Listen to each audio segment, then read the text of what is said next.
I've been unsure about whether to share this or not, but I feel like I need to say it somewhere. This happened when I was in my second year of high school in the Northeast. I won't say which one. I'm in Kappa. I'm studying English and I take my schoolwork seriously because I want to go to law school after I finish. That's important background for what I'm about to share with you. Last semester, I signed up for a higher level class about English Romanticism. The class had about 27 students, and most of them were in their third or fourth year of school. There was a professor who ran the course, but most of the teaching happened with the teaching assistant during smaller group sessions. His name was Cormac, and that was really his name. I'm not sure if it was his first name or last name, but that's what everyone called him. He looked to be in his late 20s, was a bit tall and skinny, and had a vibe like he was in a band, but not a very good one. He was a little different, or unusual. The class was okay. We spent a lot of time closely reading and talking about nature and memories, which some might call romantic. However, most days, people didn't seem very involved. People would just sit there waiting for Cormac to break the silence, which he didn't like. You could see that he felt uneasy, which was a problem because then he would start calling people out of the blue and talking to them when they clearly didn't understand what was happening. There was one guy who always made things lively. His name was Foster. He was tall and had brown hair. The only other thing I knew about him was that he was in one of the nicer college groups. He had a talent for making jokes at the right time, not to irritate anyone, but to ease the awkwardness when things got uncomfortable. And he really did read it, which was unusual. When he spoke, it was obvious he knew what he was talking about, so his jokes seemed deserved. He wasn't trying to be funny in class. He had I remember thinking he was smart, but a bit silly. Since I needed to join it to keep my grades up, I became one of the few people who talked a lot. Usually, it was just me and a couple of other people talking while everyone else got distracted. Cormac appeared to like it. He would agree with me when I made a point, and sometimes he would add to what I said, which made me feel good. For my first essay, which I remember clearly, I wrote about unclear meanings in Wordsworth's Tin Abbey. It wasn't amazing, but I was happy with it. When I got it back, Cormac had written long, detailed notes in the margins. They didn't just point out mistakes, they also supported my ideas. But after that, I saw that things began to change a little. Cormac started to notice me more in class. He would visit me more often, ask questions about what I said, look me in the eyes for a long time, and things like that. At first, I thought I was just making it up in my mind. Teachers' assistants often have favorites among the students. It's not that strange. But then he began asking me questions that didn't seem very serious or school-like. I ignored it. I had other things happening. At the same time, I began seeing Foster more often outside of class. Our sorority and his fraternity had many members in common. I believe that Greek life is mostly silly, but we were both in what people would call the best groups at our school. We spent a lot of time together at group gatherings, date nights, and we always went to the same parties. Foster was always around. So, we kept talking a lot, and I began to like him more. After a few weeks, he asked me if I wanted to have dinner together, and I said, okay. We went on about 3 dates before our relationship moved forward. He was kind and caring, just like you would want. We began sharing a bed, and it all felt fine. I wasn't completely crazy about him, but I liked him. It was simple, easy to care for, and mostly not painful. One afternoon after class, I was walking to my car when I saw Foster standing behind the lecture hall smoking a cigarette with Cormac. They were talking like they knew each other, which seemed strange to me. I didn't even know Foster smoked cigarettes. When I asked him about it later, he laughed and said he was just trying to make a good impression on Cormac so he wouldn't have to work as hard at the end of the semester. I told him that was pretty sad, and he laughed and said he would choose being sad over getting a bad grade any day. A few weeks later, when I returned, I saw his phone on the bed with a YouTube video playing. I knew I shouldn't have looked, but I was too curious. Can you hold it against me? I'm a college girl in a sorority. The guys I hang out with would make anyone question their trust in people. I looked at his phone. I didn't know what I would find, but I definitely didn't expect to see a bunch of pictures of myself. And there were many of them. Some were less harmful. Pictures of me doing my daily activities, studying, or walking to class, but there were also other people. I'll let you guess what they were, but let's just say, they hinted at something. Some of them were ones I had sent to him. But there were a lot that I didn't remember ever taking. I wasn't angry or anything, just a bit weirded out. If he had asked me for most of them, I probably would have been fine with it. I didn't wake him up that night. I went back to sleep because I wasn't sure how to feel. I decided to keep things to myself. I felt a bit embarrassed, and I also didn't want him to find out that I had looked at his phone. A week later, after he had gone to sleep again, I thought I'd try to guess his password, and it wasn't very difficult. It was his birthday, but backwards. This time, I went further in. Get ready because things are going to happen quickly from now on. I looked at his messages and deleted photos, and I found something really scary. He had been sending pictures of me to an unknown number often for weeks. During all the time we were together. It was gross and probably against the law, too. But I couldn't focus on that. I was trembling. I took photos of everything. Then I began to cry. I couldn't stop myself. I quickly woke him up and asked whose number it was. He awkwardly tried to explain that it was just his backup phone and that he liked to have extra copies of everything in case he lost his main phone. I knew right away that I needed to leave, so I walked out before he could talk me into staying. I was a total mess. I was really confused and I felt bad. I really didn't want to deal with what happened right after everything. So I will not. Just know that it was likely the worst week I've ever had. I really don't want to go through that pain again if someone finds out who I am or anything about my past. That's why I'm keeping the details very simple. The unknown number was actually Cormac, my teaching assistant. The police came and Foster admitted the truth quickly when they started questioning him. He said that Cormac was giving him a lot of money, probably for pictures. This had been happening since the start of the semester, maybe even longer. I don't know all the details, and to be honest, I don't want to. Foster was kicked out of university, and Cormac lost his job. I'm almost certain there was some time in jail too. I remember thinking that the punishment they got wasn't enough to make me feel better. That was more than a year and a half ago. I'm in my last year of school and I'm almost finished. I'm actually feeling a bit happy about that. I've handled things my own way, and I don't want to talk more about it, but I believe that everything was behind me. A few weeks ago, I began to see something. There's a silver car parked outside my sorority late at night. Not every night, but often enough that I'd begun to notice. I haven't seen anyone go in or out of it. I'm not sure if it's one of those. I might be overthinking things, but it's really scaring me. Honestly, I don't really know how they would know I live here now. I moved into the house long after what happened with Foster. If anything else happens, I'll let you know. My name is Natalia. This began about 3 months ago, right after I broke up with my ex, Tibet. I'm 24 years old and I just got my own apartment after living with roommates since college. It was nothing special. A one-bedroom apartment in a medium-sized building in Columbus, Ohio. I work from home, so I am at home a lot. That's one reason I wanted my own home. I got tired of trying to talk on the phone while my roommates were being loud in the kitchen.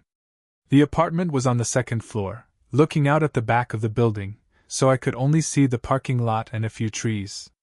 It wasn't very pretty, but I didn't mind. I had my own area, my own routine, and for the first time as an adult, I really had privacy. At first, everything was okay for a few weeks. I didn't talk to anyone in the building, except for a few nods of my head. There was an older woman on the first floor who always looked at her mail when I walked by, and a couple across the hall who I sometimes heard arguing through the walls. That was all I had when it came to my friendships. Anyway, I began to notice this guy.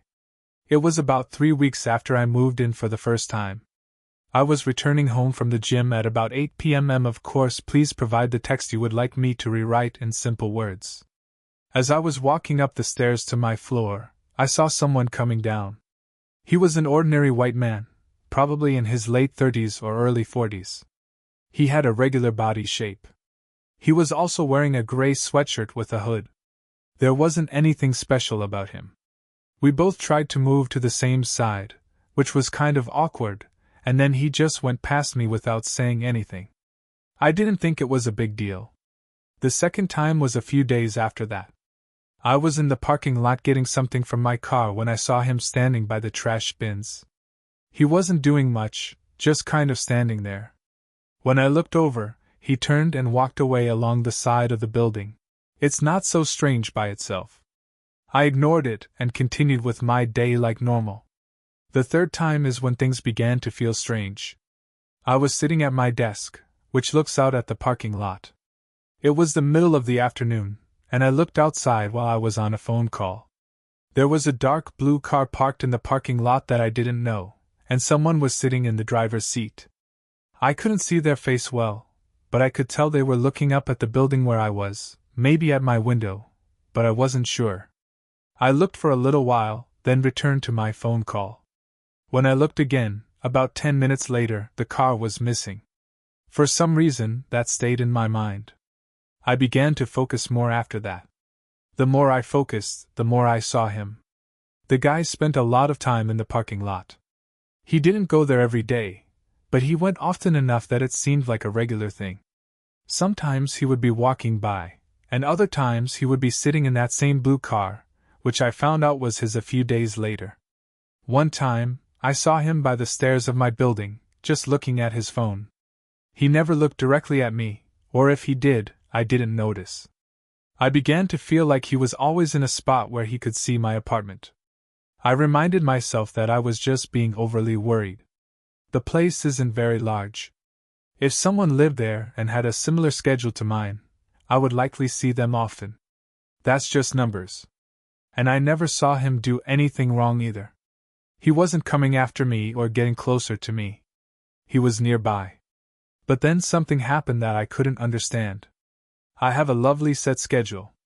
I go to the same exercise center at the same time most days. And I more often than not halt at this Chipotle on the way back twice a week.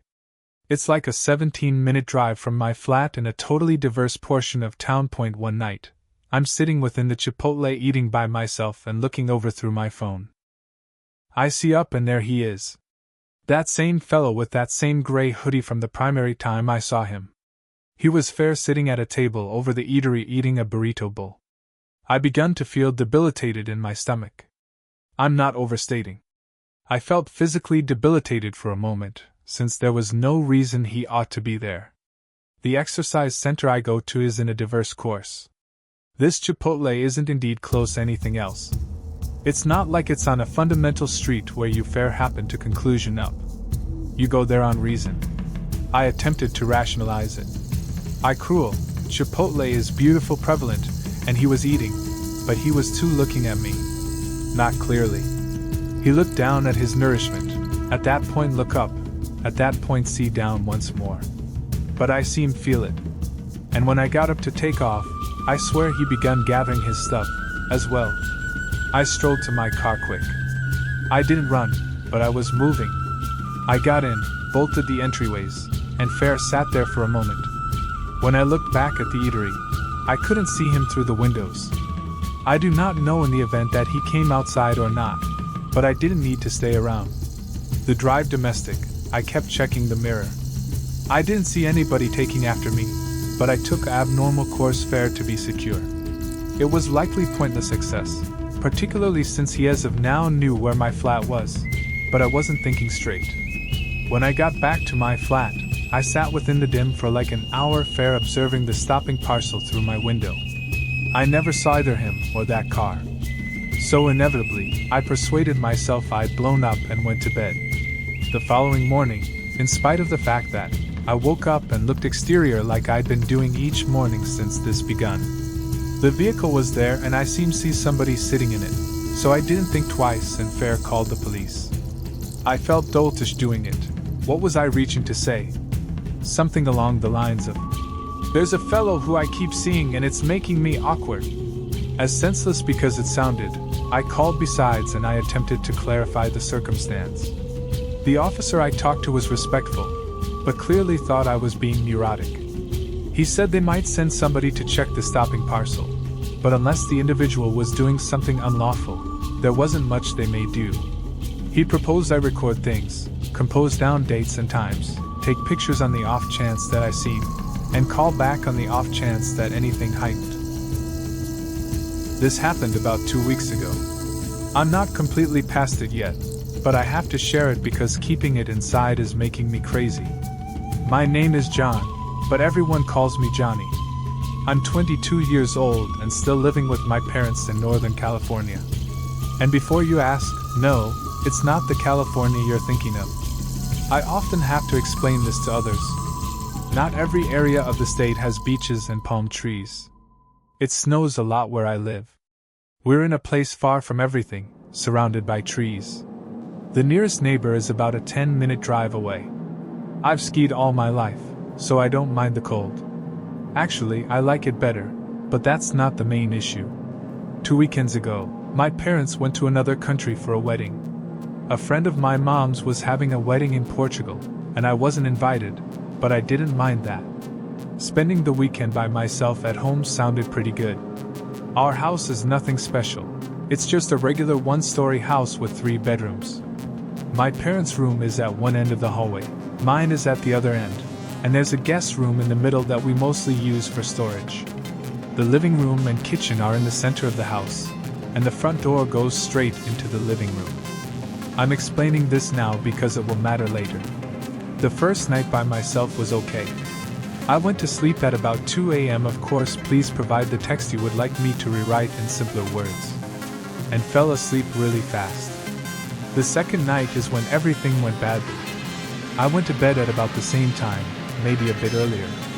I felt more tired than normal, so I fell asleep quickly. I don't know what time it was when I woke up, but it was late at night. That's not normal for me. I knew something woke me up because I always put my phone on airplane mode when I sleep. So it wasn't that, but I had no clue what it could have been. I looked around the room, but it was completely dark. As my eyes got used to the dark, I noticed something unusual. My closet door was fully open. I always keep that door shut, all the time. It's one of those sliding doors that doesn't stay closed by itself. I make sure to close it every night before I go to sleep. I know it sounds strange, but I've been thinking about open closet doors since I was a child.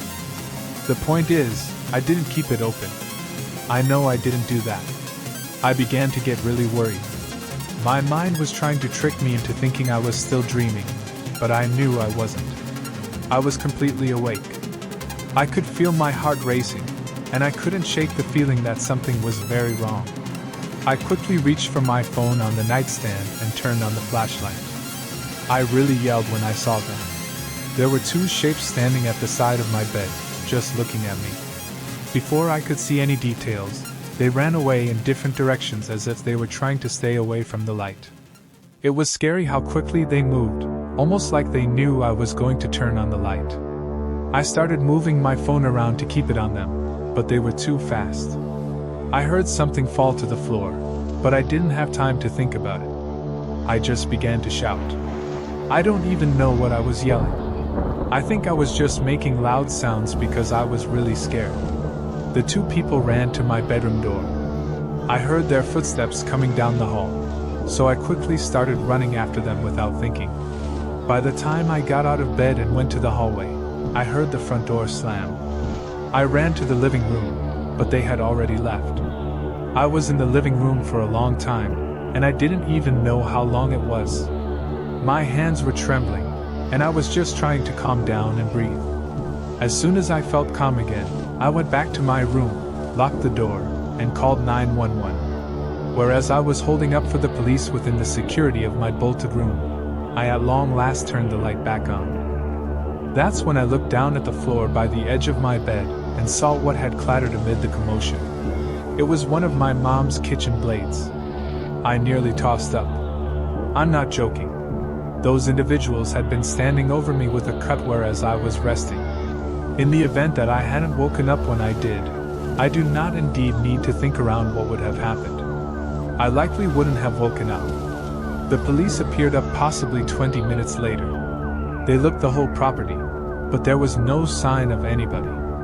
Of course, they took my statement, inquired me a bunch of questions, and after that one of the officers told me I must have overlooked to bolt the front entryway. I told him I recollected locking it, but he fair kind of shrugged and said that was the as it were clarification, being as there were no signs of constrained section, and each other entryway and window all through the whole house was bolted. The as it were thing that indeed may have been opened was the front entryway. I acknowledged that and observed them take off, but I knew I bolted the front entryway. Quick forward through the babble of my guardians getting home the another day and chastening me all over once more for overlooking to bolt the front entryway. There's no got to get into that. It's been 2 weeks presently, and I still do not have an clarification. Disregard whether the entryway had been bolted or not. Why the hell were individuals in my room with a cut? Fair ransack the put. It's not like I would have taken note them come and go. To begin with, I thought whoever broke into my house that night might have known my guardians were out of the nation. But presently I'm beginning to question that hypothesis, since I have inconvenience accepting standard cheats would go out of their way to slaughter somebody.